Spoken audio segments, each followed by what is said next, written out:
Hello everyone, Andy here, and here's what you can look forward to in today's episode. In today's episode, I was joined by Luke Campbell as we preview Week 14 of the 2025 NFL season. I discuss whether there's light at the end of the tunnel for Jets fans as they prepare to take on my Dolphins. You bet. The Jets, out there with the Lions. There's a lot of similarities that you could draw between the Lions, their first year with Dan Campbell, and this first year with Aaron Glenn. Luke discusses the Colts as we preview a massive AFC South clash this weekend. But I also think maybe the Colts have been found out to an extent. I think people have watched tape and have seen, their game plan. And much more as we predict each game winner in Andy versus the guest. And Luke tells us what his experience is like watching the NFL in Australia. It's pretty good. The funny thing is, it's really weird watching NFL first thing in the morning. Hope you will enjoy.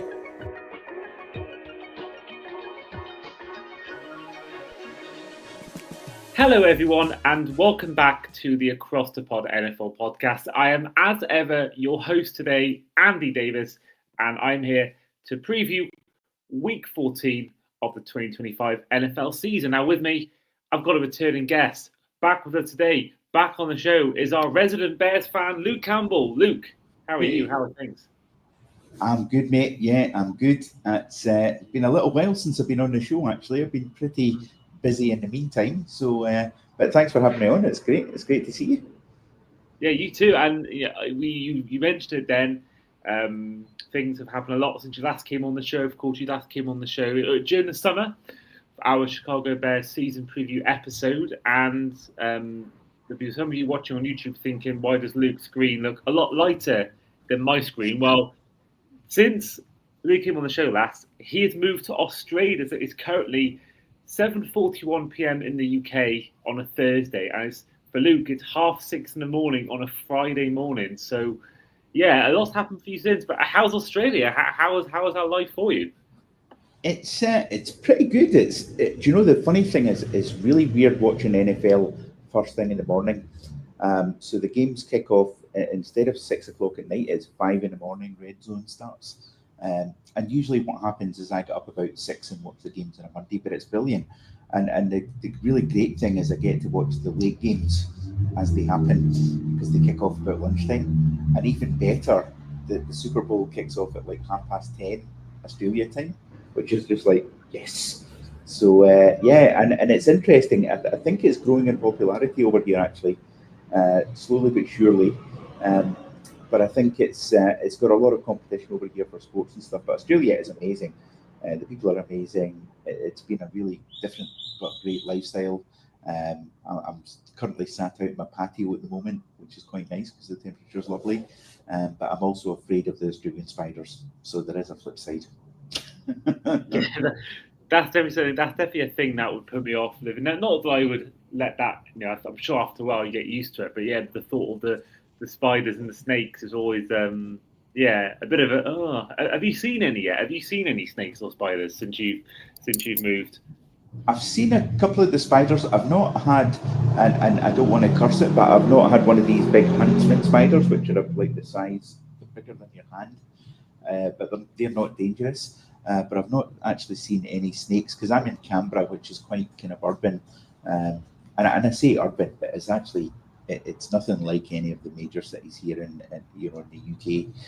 It's very green and lush and stuff. So yeah, but nothing yet. But I am afraid of the big huntsman one because I don't really want to have to deal with it. If I'm honest, I'll be like, screw it. That's the best Australian accent I can come up with, by the way.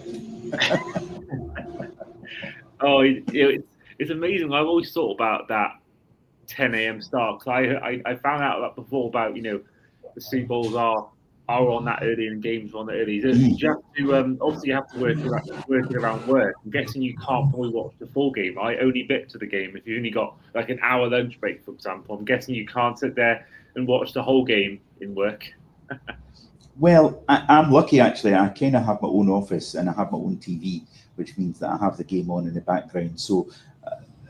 Sometimes I'll take a bit of time to watch the full game. So, for instance, the game this Monday will be kind of 8:25 my time, as a kickoff, which would be perfect for me, so I can sit and have it on in the background in the office. And I'll try not to have any meetings, pretty much, so I can sit and watch the game and pretend to work. I mean, work hard. Sorry if my boss is watching. But I definitely will be watching the game. Or at least keeping an eye on it. But it does have its challenges. There's no question. But I think overall it's been pretty positive, and there's still enough banter on the WhatsApp channels and stuff like that keeps it real. You know what I mean? So it's pretty good. Amazing stuff. Amazing. Well, it's good that you're having a good time in Australia. I mean, I dread to think what that flight was like getting to Australia. The 24 hours of flying must have been pretty horrific. It was pretty long, I've got to say. Especially, I think the leg from the Middle East to Australia was like 14 hours, and that felt like it was never ending. And I think it's quite a common sort of people say that the second part of the flight, typically you're stopping through the Middle East or something, and that's the bit that's the killer coming here. But once you're here, it's fine. It's kind of like a distant memory now. But yeah, it sort of makes you think a lot about travel, because you're talking about 8 hours just to get across Australia, never mind anything else. So it's quite a long flight actually to get anywhere. Well, yeah, I'm hoping to experience that myself in August or September, because there's obviously the first ever NFL game in Australia coming next year in Melbourne. A friend of mine has moved to Sydney, a good friend of mine, Adam. So I'll be hoping to mix in seeing him as maybe going to see the Rams game as well in Melbourne, and sort of getting a quick flight over to Melbourne from Sydney and doing it that way. A quick couple of news before we go on to this week's version of Andy versus the guest. Darius Slay, who had been claimed by the Buffalo Bills on Thursday, is unsure if he wants to continue playing and will not be reporting to Buffalo. And also other news, they've announced this year's Man of the Year's nominees from each team.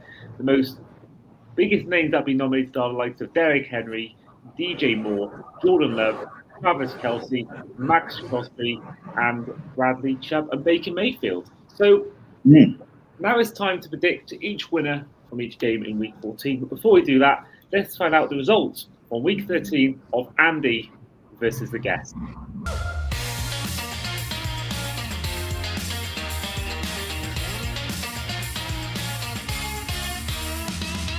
Well, in Week 13, it was actually a tie between me and our guest, Conan Anil, which means that at the moment it is still 5 apiece between Andy and the guest. Of course, friend of ours, Steve, came on the show 2 weeks ago, and he did predict 4 more games right than me, whereas me and Conan did actually draw, so it means that it is now 5 apiece between Andy and the guest. We had 4 different scores to the other. So, for example, I had wins for the Texans and the Buccaneers correct, whereas Conan had wins for both the Falcons and also the Chiefs and all the Cowboys on Thanksgiving, which meant it was ended up being a draw. So Luke, let's get into Week 14, and it starts off for us recording in about 4 hours time. By the time this podcast is released, this game will be done. But it is going to be a game in Detroit, which actually friend of the show, Ryan Farden, is actually going to be in attendance for. He's been there the last week. But they take on the Cowboys in a big game in terms of the NFC playoff picture. It's in Detroit. Luke, as you're the guest, I'm going to let you go first. Who's winning this game for you? Is it them Cowboys or is it the Lions? You're on mute, Luke. There you go. Can you hear me now? Sorry about that. Yes. All good. Perfect. I was probably swearing a lot at the Lions, if I'm honest with you. No, difficult one, this one actually, because divisional rivalry aside, I actually think this is closer than a lot of the bookmakers are making it. I think the Cowboys have improved massively in the last few weeks, and I think defensively they've improved massively. I think the Lions might just have too much for the Cowboys. My heart says Cowboys because obviously I used to work for Sean Lee. But I'm going to go Lions in this one, I think. But it'll be very, very close, is what I think.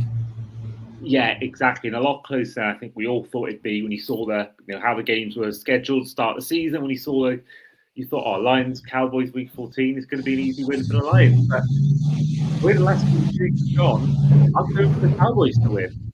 In Detroit, I think they're going to upset the home crowd. I think there's been a lot that's worried me about this Lions team in recent weeks. Now, the game against the Packers, I thought would be a lot more competitive than it was. I mean, still a great game. But it felt like always the Packers were always winning this game. The Packers were always a step ahead of the Lions in every aspect. And I think the defense of Dallas, especially, after losing a guy like Micah Parsons, they've sort of handled that really well. And I said it before, but they've overcome a lot off the field as well. I just think as well the way Pickens is playing right now, obviously Lamb as well, Jake Ferguson, even the run game's had a good performance recently. I just think that if I look at how teams have played in the last couple of weeks alone, I think the Cowboys win it. I think it's going to be a win for them on full field. But we'll move on to the Sunday slate as our first game is in Atlanta as the Seahawks travel to Mercedes-Benz Stadium and take on the Falcons. And I'm going to go for a win for the Seahawks. I think the Seahawks win this game. The Falcons are just too hard to predict. They're just too hard to predict. They could, I said it before, but nothing defines the Falcons more than beating the Bills and then losing 30-0 to the Panthers in back-to-back games. I just think, even though it's at home, I don't think home's much of an advantage for the Falcons. I don't think it's got the most intimidating atmosphere for opposition players. I think the Seahawks, Darnold had his moments of great play and poor play, but I think in this game they get the win.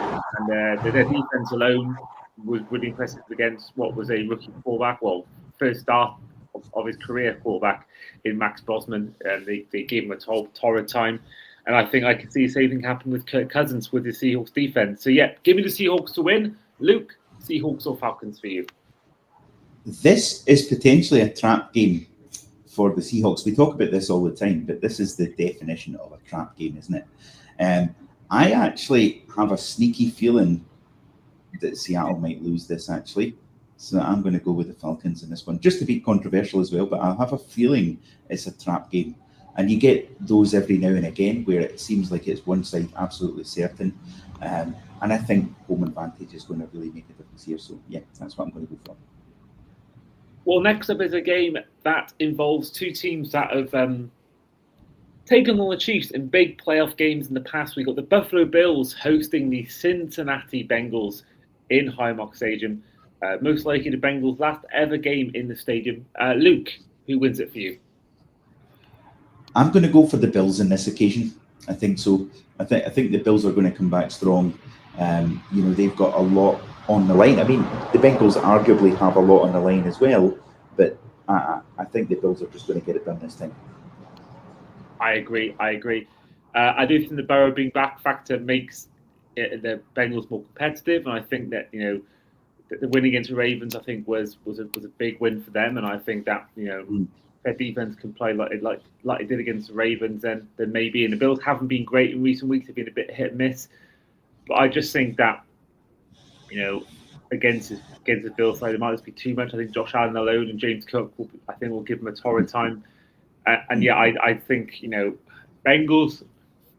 This is one that I could easily be proved wrong, and I hope I'm proved wrong, because not only does it affect the Bills, but also it makes the AFC North even more exciting. But no, I think for me, I'm going to go for the Bills.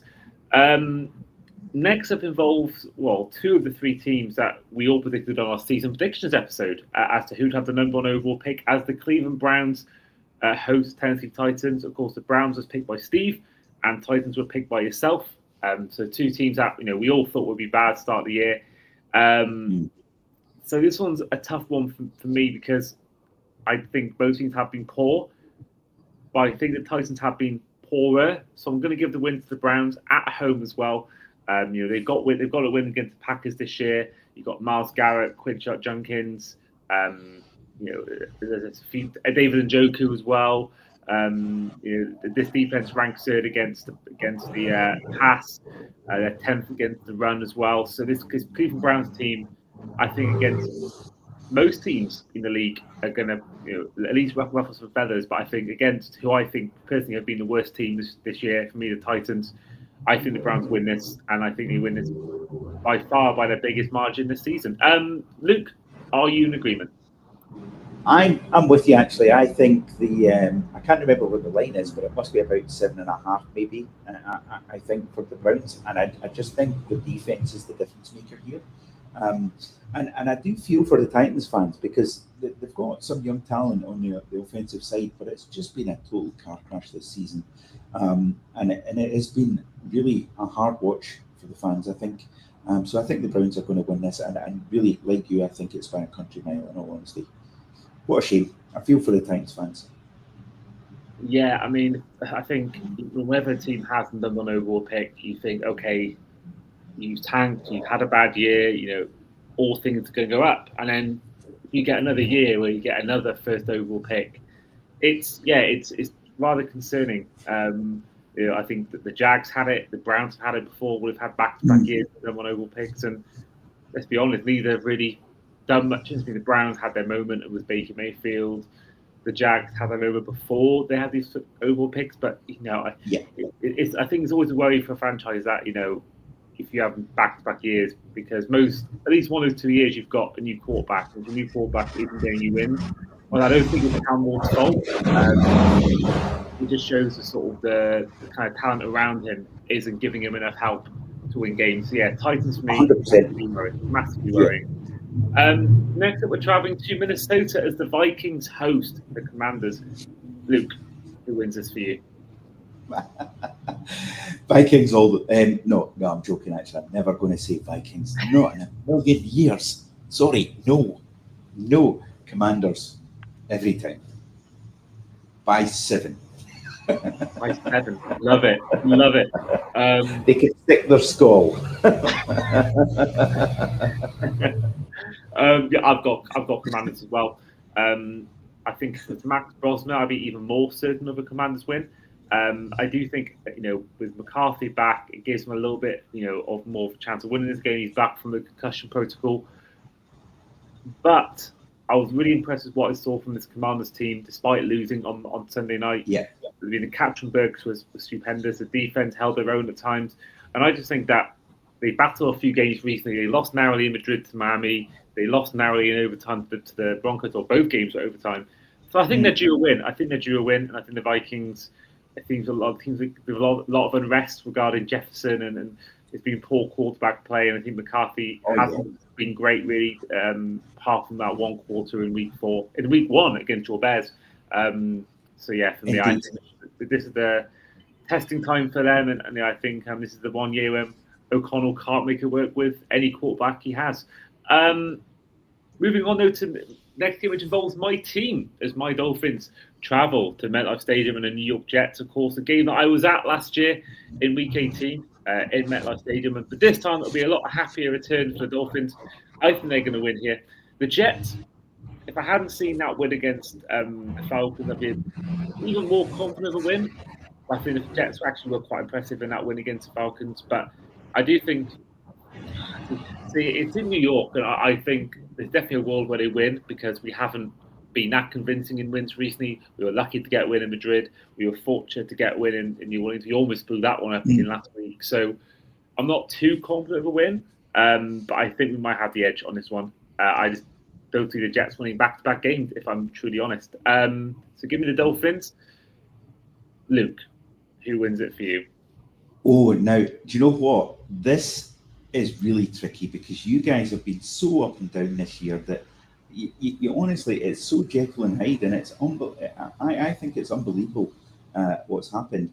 I actually think it's going to be really, really close, and I'm going to go with the Jets, and I think it might even go to overtime, actually, because I think the Jets, they improved a lot. I mean, the Jets have been up and down as well themselves, and it's been tricky, but I think the Jets might take you in overtime, actually. So I'm going to go with that side.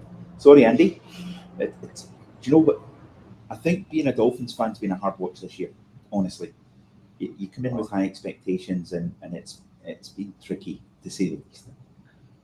Well, it's been hard work for the whole 50 years of being a fan. I can't think of many, even the good years we had a couple of years ago, that was still filled with a lot of up and down performance again. And to be fair, the Jets, Aaron Glenn worked with the Lions. There's a lot of similarities that you could draw between the Lions, their first year with Dan Campbell, and this first year with Aaron Glenn. And I could easily see the Jets winning this game, especially as it's in New York, in New Jersey, in MetLife. But I'm going to be a little bit confident in my boys and hope we can get a win and try and cling on to these very small playoff hopes we've got. We're still in this playoff picture according to the NFL graphics, but let's face it, we aren't going to make the playoffs. But it's just good to end the season on a high. So for me, I'm having faith in my boys, but I wouldn't be shocked if we actually lose this game, if I'm truly honest. Next up, a bit easier to predict for me. Buccaneers traveling to the Saints. I'm going to give the win to the Bucs. Bucs weren't that impressive against the Cardinals. They got the win. They got the job there, which is the most important thing. They've been on a bit of a slump in recent weeks. They've lost, I think, 4 of the last 5 games or 3 of the last 4. I think we could go an upset alert, but I'm going to play it safe. I'm going to pick the Buccaneers because I just think that the Saints are pretty awful. But on the one positive, Irishman Charlie Smith is set to start for a second consecutive week. He's been taken from the practice squad and back to the roster, and he will start on Sunday. So good news for Irish NFL fans and British NFL fans in general. Luke, who wins this for you? Yeah, I'm with you. I think that the Saints have been a bit of a car crash this year as well. Another tough watch if you're a fan of them, in all honesty.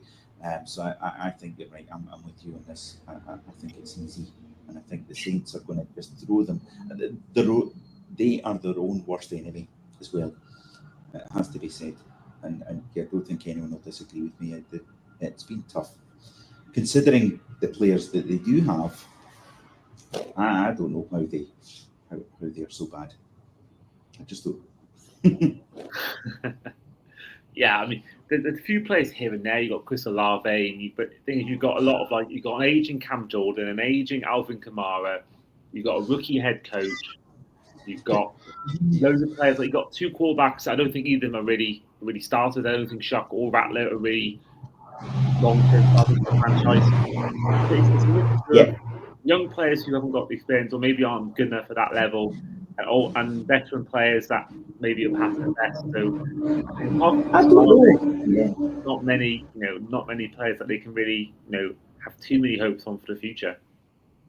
It's tough because Kamara. I mean, I think Kamara can still get it done. I can't even say his name. It's that early, obviously, here in Australia. But I still think he could get it done. He's still good enough. He's got enough talent there still, and enough juice left in the tank.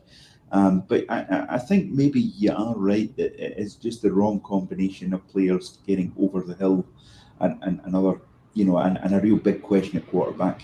And I think the rookie head coach is really out of his depth as well, unfortunately. And I think that's been shown throughout this season. I can't see him continuing. Let's just put it that way. I'd be very surprised.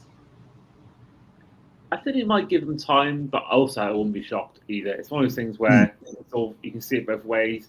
You can see why they'd keep him, and you can see why they'd fire him as well. Moving on though to 2 teams in what is, I think, our last 2 games we got here for the 6 p.m. slate, I think are by far the biggest games of certainly the 6 p.m. slate, and maybe even 2 to 3 or 4 biggest games of the entire week.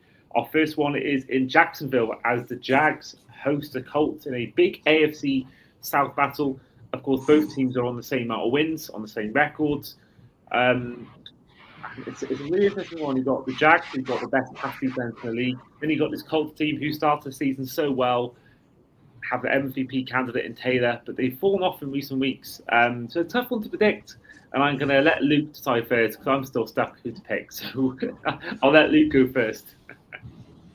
Well, I'm actually going to go with the Jags. And the reason I'm going to go with the Jags is I think, as you highlight, that the defense is really good.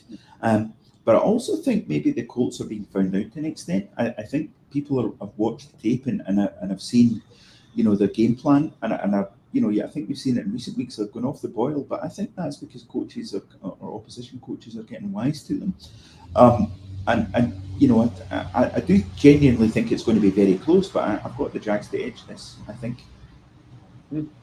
Same. I think for me, you put nail on the head. I said at the start of the year, I think they were pretenders, and I think we saw in that Falcons game the sort of what was going on because Jones struggled. He got the job there, and he got what he needs to have. But I think you said it perfectly there. I think we've seen a lot of teams work out how to play them. I think if you stop Jonathan Taylor, I think you stop this Colts team. Now I'm going to quickly get some stats up on Jonathan Taylor's rushing yards. So looking at sort of the last few games they've had, so let's look at their losses. So he's had his best few games rushing wise have been 244 yards in Germany, they won. 165 yards, 25 carries against Broncos, they won. 102 yards from 17 carries in week 3, they won. 123 carries, 21 carries, 123 yards against the Cardinals, they won. Titans again, they won the season, 153 yards, 12 carries. But the games they've lost this season, the Colts, 76 yards against the Rams in week 4. Then he had 14 carries for 45 yards in a loss to the Steelers, 58 yards against the Chiefs in a loss, and 85 yards against the Texans. So it's clear to see that if you stop the Colts and stop Taylor running, and you tell Daniel Jones, right, it's on you to win this game for us, it often hasn't happened. So I think there's a clear game plan then there. And I think this Jags team has been brilliant against the pass. So I think if they can stop Taylor in the run game, I think they'll have a good chance of stopping this Daniel Jones-led offense. So yeah, I'm going to go for the Jags as well. And also they're at home. I don't know whether the Jags is much of a home advantage, but I think at the same time, if ever in doubt, always go for the extra rest or the home advantage. Finally, we've got an AFC North battle. I'm actually written a piece on it today for the franchise tag. I don't think it's yet been published, but it might be when this podcast is released, about how this AFC North is becoming unmissable by being unwatchable. All 4 teams being poor, inconsistent, but the Steelers' shortcomings have allowed the Ravens, who are 1-5, to get back into this division. They could become the 5th team in history since the postseason started in 1939 to go 1-5 and make the playoffs. There was 1970 Bengals, the 2015 Chiefs, 2018 Colts, and the 2020 football team of Washington. So they got a chance to make history. I think with both teams on 6-6 records, it's a big chance for whoever wins this game to get a huge advantage. They got to play again in week 18, so if you can get a win there, it makes it a lot easier into the week 18. So it's tough. I'm going to go for the hot hand. Despite their loss last week, I'm going to go for the Ravens to win this game. I think we've seen the Steelers massively free fall. I don't think Rodgers is fully healthy yet. And I know your feelings on Rodgers, you've made it clear. As a Bears fan, Rodgers being a former Packer, so for me, it's a Baltimore Ravens win for me. And I think this could be a defining win when it comes to the AFC North. Do you know what? I don't disagree with you. And actually, as much as I have a sort of historical hatred for Rodgers, he's clearly not the player he was. I was surprised that the Steelers went with him, in all honesty, at the start of the season. But I do think the Ravens, as you say, they've got the better overall roster. They've got a better, they're on a better run. Hot hand, I think, is a good phrase actually to really describe it. And I do think they go on, they win this, and they take the division. And I think that would be an amazing achievement for them considering where they were. But I'm with you on this one, definitely.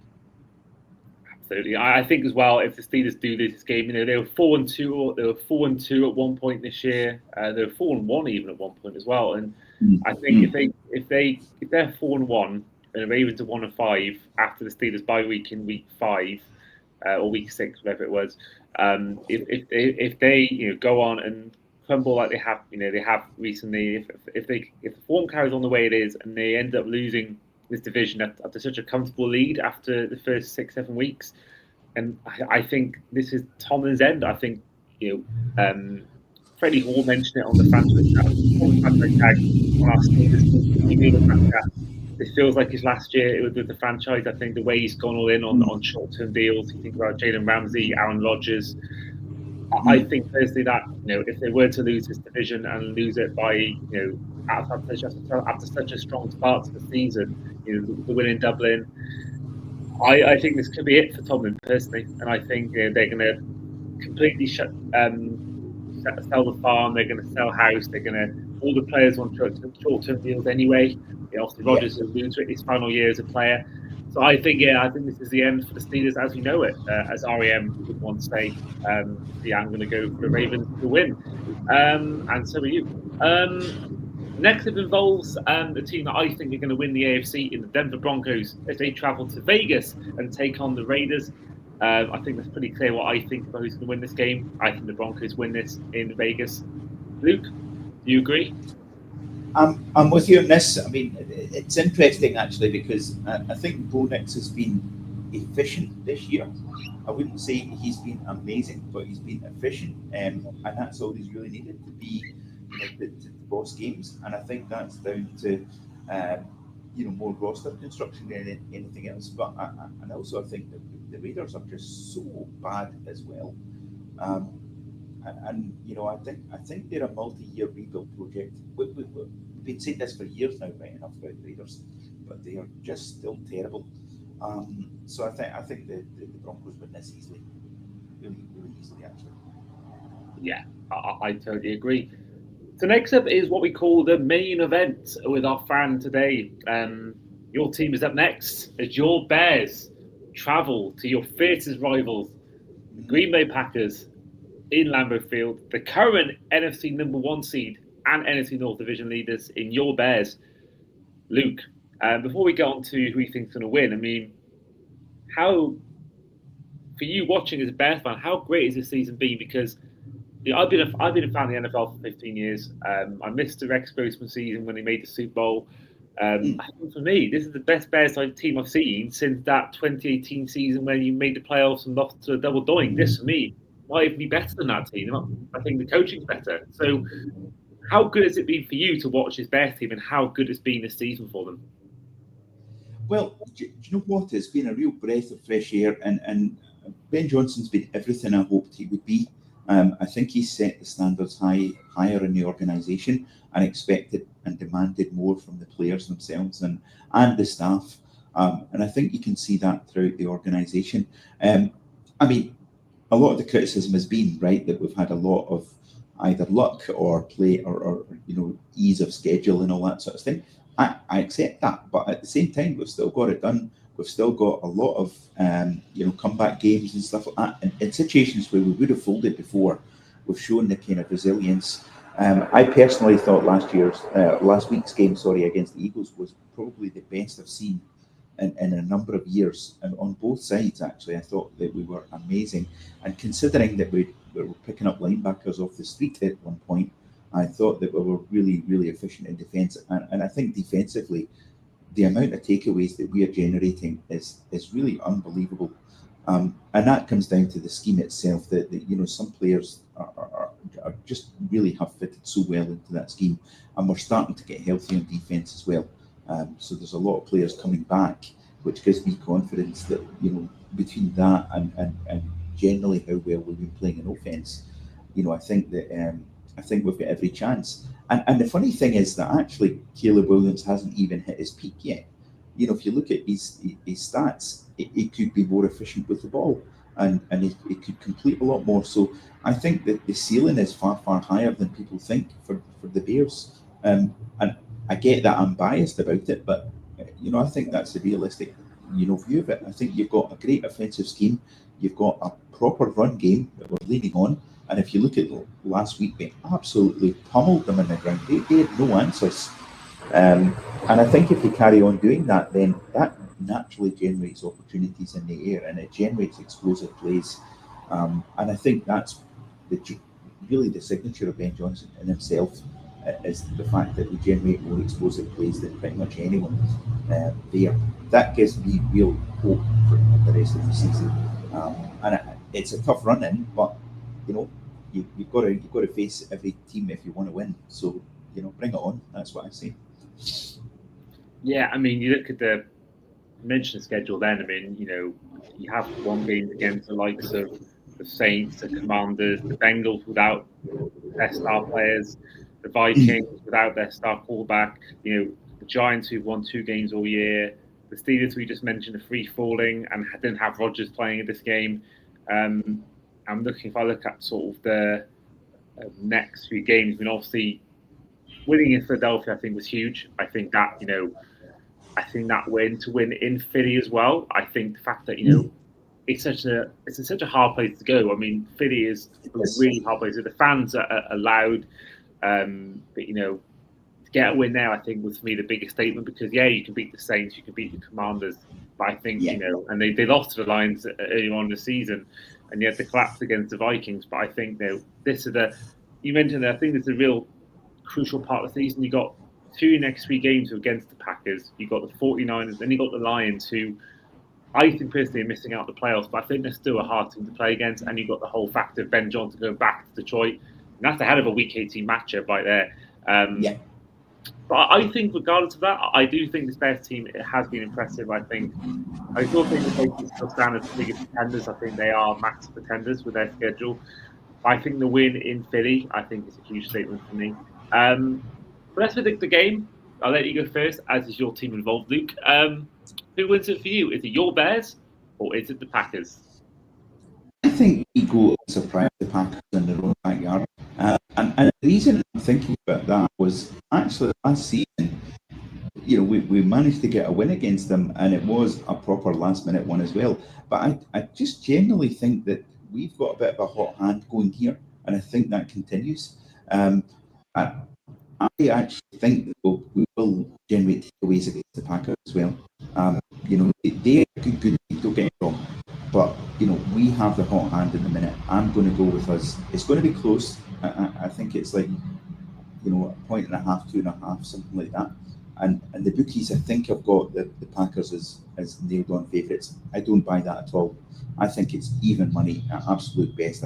Honestly, I don't think there's anything you can choose between them. Yes, the Packers have got a great defence, but we've got Ben Johnson and we've got a great, we've got a lot of weapons. So I think we're going to edge it this time. We're going to surprise them. And that's my heart talking, but I'm going with my heart today. I'm really sorry, Luke. I'm going for the Packers to win. You're dead to me. That's it. You're dead to me. I think that home win, that win in Lambeau last year was a bit of a fortunate win. The Packers backup playing in that game for most of it. So I just think as well, every team's due a loss. The Rams had it last week against the Panthers. I just don't see the Bears keep winning. I think at some point they will lose.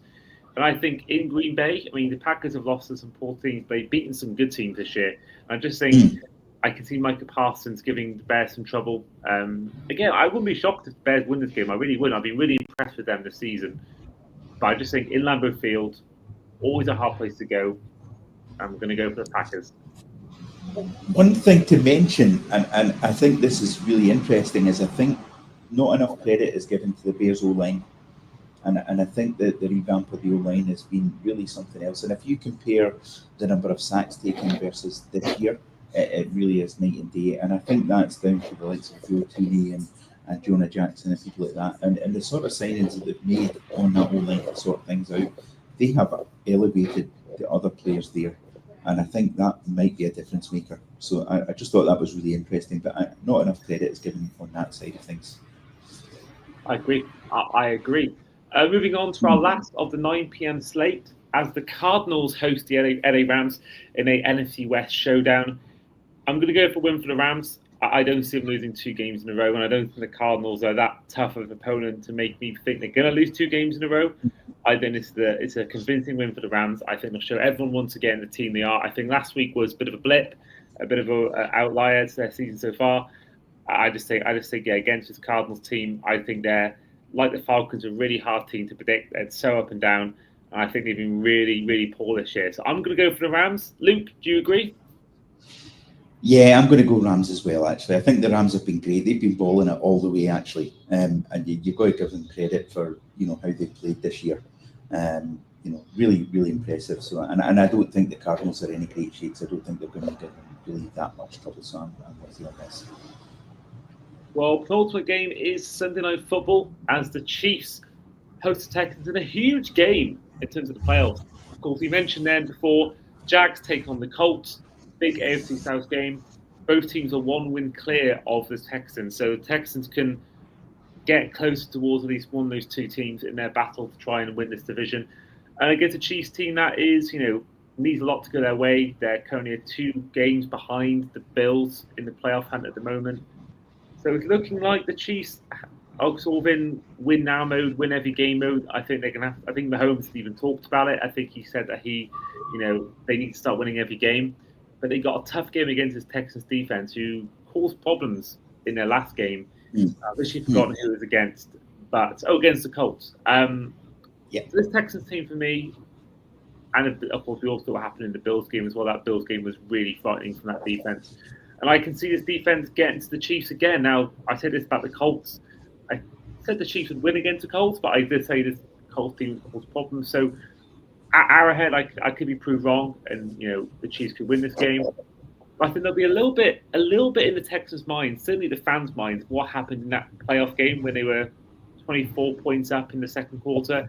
And I think in the same arena, I think there'll be a lot of Texans fans, whether they're going to the game, they attend, or whether they're watching on TV, that will still have PTSD from that game. And I think there'll be a lot of, aim from this team to make amends for that and sort of get revenge on the Chiefs for that defeat all those years ago.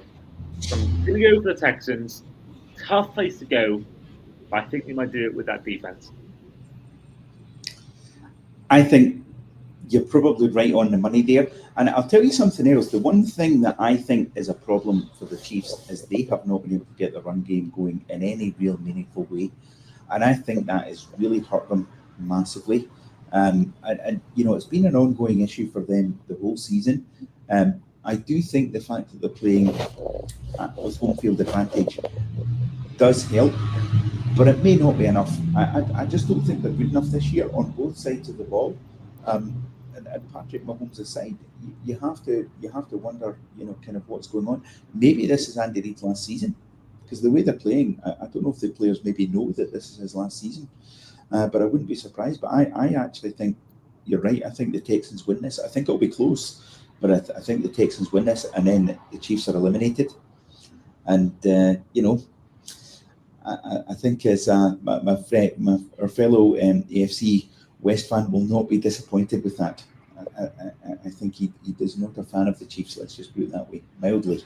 Well, yeah, shout out to Chris if he is listening to the show, and I hope you've sobered up from our last meeting back in October with Steve.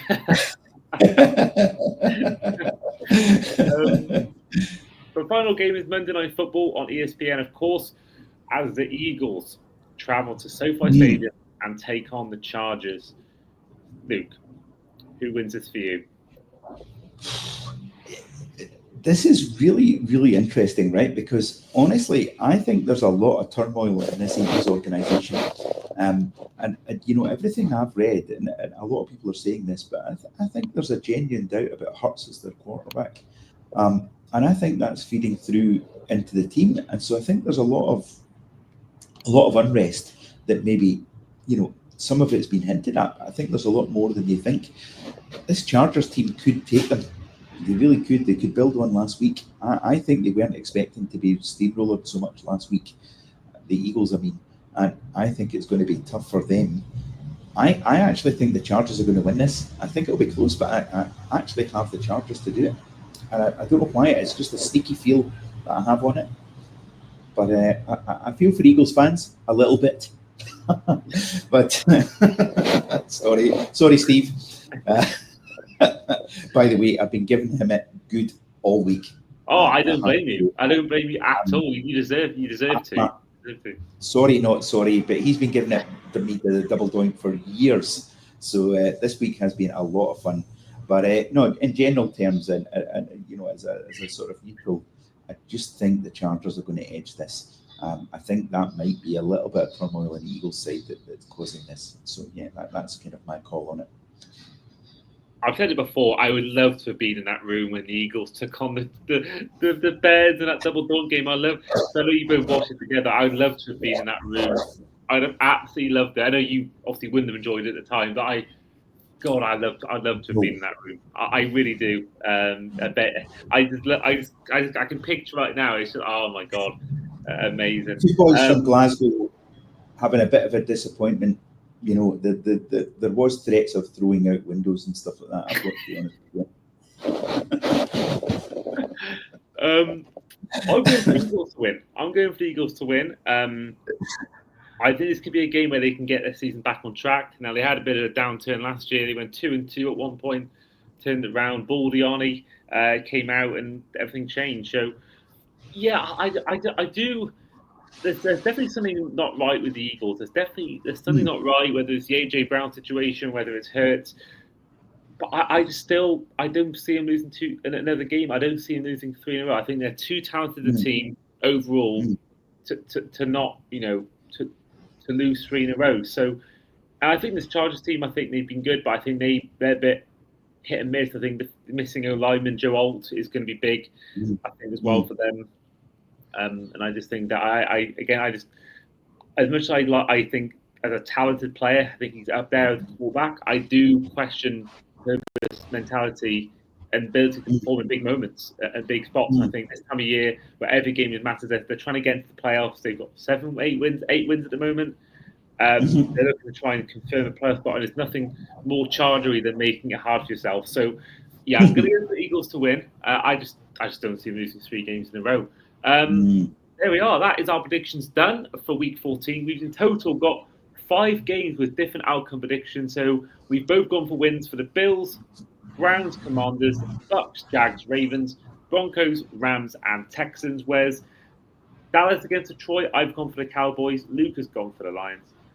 Falcons against Seahawks, Luke has gone for the Falcons. I have gone for the Seahawks. Dolphins against Jets, I have gone for the Dolphins, and Luke has gone for the Jets. In Packers Bears, of course, Luke has gone for his Bears. I've gone for the Packers. And then finally, in our Monday Night Football prediction, I went for the Eagles to beat the Chargers. Luke went for the Chargers to beat the Eagles. And there we are. That is the end of the show. So, Luke, first of all, once again, thank you for coming on. Thank you for coming on so early in your morning there in Australia. Mate, it's my absolute pleasure, and it's been great to chat all things football. I have missed this, so my pleasure anytime. And have an enjoyable evening, and hopefully I'm wrong about the Dolphins. Hopefully I'm wrong. I hope you are too. Bear down, come on. Well, that is a great way to end the show, and I'm glad you're having a great time in Australia. And I look forward to seeing you soon. But in the meantime, this is the Across the Pod NFL podcast, our Week 14 preview, with, as ever, your host today in myself, Andy Davis, and our guest today in Luke Campbell, Down Under. And I'll see you guys next time. Take care.